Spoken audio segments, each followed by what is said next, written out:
I don't know, Jeff, has it? I must have missed that.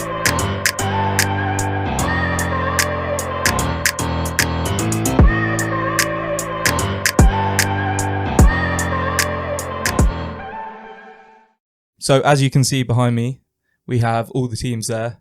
And we can start off with Arsenal. Yep, that sounds fair. Yeah.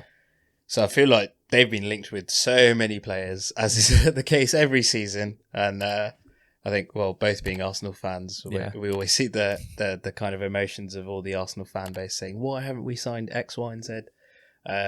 Obviously, we managed to get Ben White. I think he'll be okay. I don't think he'll live up to the hype. Do you think we've overpaid for him? I think so, but I wouldn't say it's a massive overpayment. I'd say realistically, it's probably his fair value is probably like something like 40 million or something like that. And you can understand why a club like Brighton would be reluctant to try and let him go, especially if he's kind of like an integral player who also keep improving. Yeah. He's only 23. Yeah. So he was a big part of Brighton last year as well. Exactly. It's I was a bit shocked that we went for Ben White. Yeah. I think we could have. Not saying that we could have got better elsewhere. We had players who've gone out on loan. William Saliba being one. Yeah, exactly. I was expecting him to at least stay this time round. Yeah, we also over the last few years we've brought in Pablo Mari, Gabriel. Yep.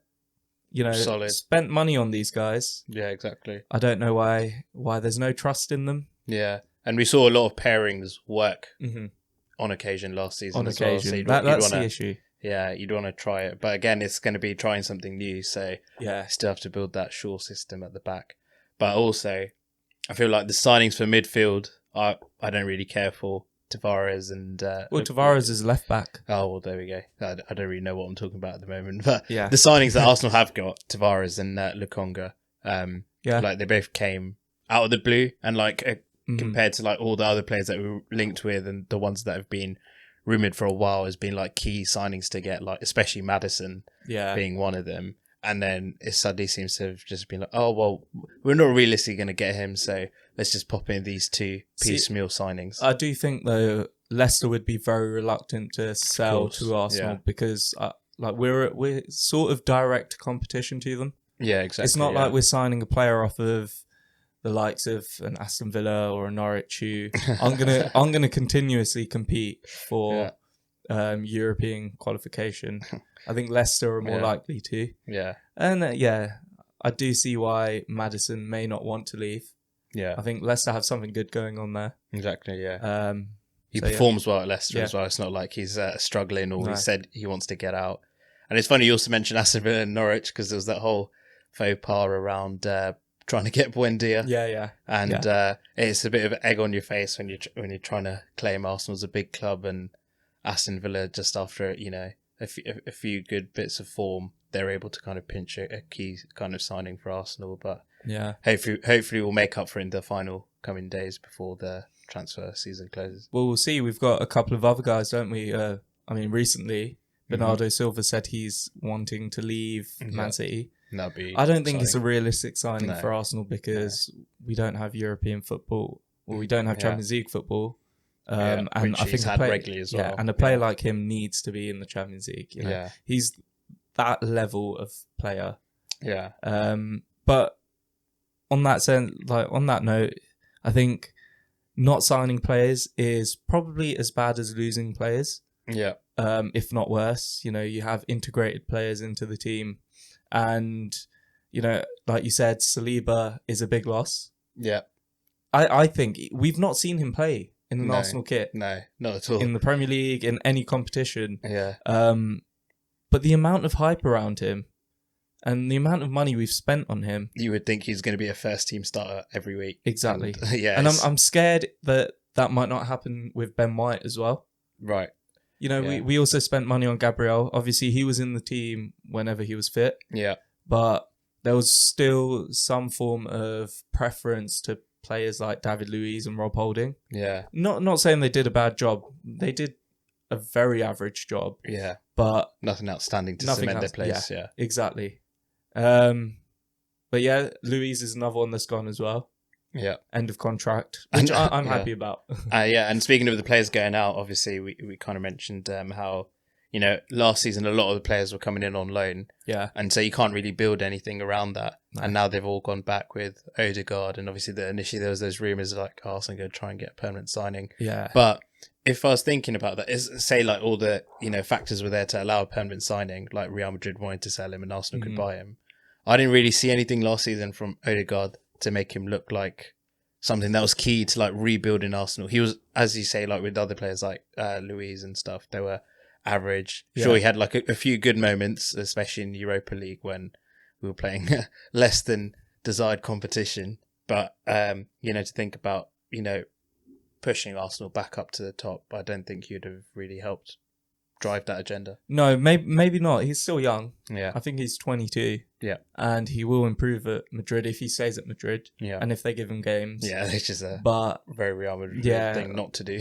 yeah, it is. And you could end up seeing him, leave for 50, 60 million. That was the price that I think Real Madrid wanted for him. Yeah, I think it was 50 or 70 million, which is, I think, a bit too much after the lack of what we've seen over last year. Yeah. And another guy was Ceballos, and I think he, again, was just good in glimpses. Yeah. Not good enough over the course of his loan. Like, I felt he was a very hyped guy at the start of his loan, thinking he was going to be like some transformational playmaker. He maybe had one or two roulettes, and then after that... And I do remember he also kind of had some errors that contributed to kind of goals as well that were quite important. I think that's partially the way Arsenal play, because we see Xhaka do it every other week now, so... I remember the one vividly against Burnley as well. Yeah. We've also got potential outgoings. The likes of Bellerin have been linked with Inter Milan, Joe Willock with Newcastle, and I think Reece Nelson as well, to one of the newly promoted teams. Yeah. They're not going to have a big impact on the first 11. Yeah. But, that right-back position for me is one position that we definitely need. Sure. Who would you be thinking at? Because I've not given it much thought. But no, as in terms of signing a player, I don't know. But currently we have Bellerin, Cedric, Chambers, and also Maitland-Niles, who can all play there. I just don't think any of those four are the caliber. Like, if you compare it to Tierney on the other side. Sure, yeah. It's a big mismatch between what you'd expect to see there, Yeah, because I remember a few times when, Cedric Suarez was playing in that role. Like, for his standard, he would have a good game. Yeah. But I think if you're thinking from a universal objective point of being good, they don't meet that caliber. They're more kind of like rotational players if you want to have a rest of someone else. Yeah, like the FA Cup team. Yeah, exactly that, yeah. Well, that's pretty much all the transfers for Arsenal.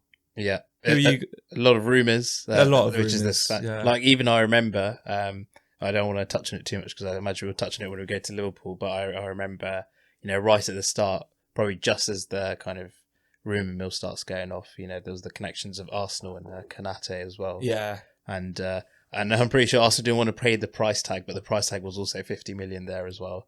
And we ended up paying it anyway for another centre-back. So, we'll see if Konate does it for Liverpool. Yeah. We'll see if Ben White does it for Arsenal. Yeah, definitely. But who's your player of the season, or your predicted player of the season?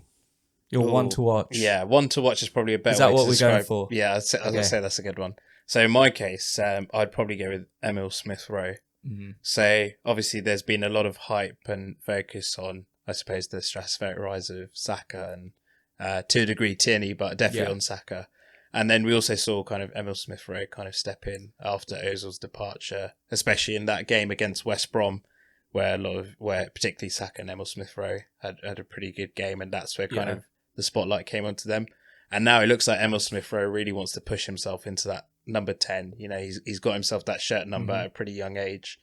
And I think, obviously, shirt number is just a shirt number, but the way it's kind of promoted now in football is like there's that kind of responsibilities attached to it. Yeah. So seeing him fit that role and how consistently good he'll be will be a key thing to watch. Well, yeah, because that number 10 is supposedly the most prolific, coveted type thing. Yeah. It's like, that's your star man. Sure. It's strange to see an academy graduate who's probably not in his peak being the number 10. Yeah. But I'm glad Arsenal gave him that number. Yeah. Hopefully he lives up to it. Yeah, and he wanted it as well. So he did, that's a big part of it, isn't it? Yeah. And I think it's a good direction that Arsenal are going in with the youth. Yeah. The youngsters, you know. I mean, I know a lot of Arsenal fans aren't big fans of Joe Willock, but he did well at Newcastle. It just shows that our academy is producing players. Capable. Yeah. And if you're not going to play them, then there is also the potential, just from a financial perspective, of opening up your opportunities to making new signings, as at least you can offload them for a decent sum. Yeah. Well, I'm going to go for... I mean, Saka has been... He was our last player of the season. Yeah. He had a good Euros. I'd also like to think that Aubameyang has a comeback year. Yeah, that'd be good to see. Yeah. So I'm going to go with Aubameyang.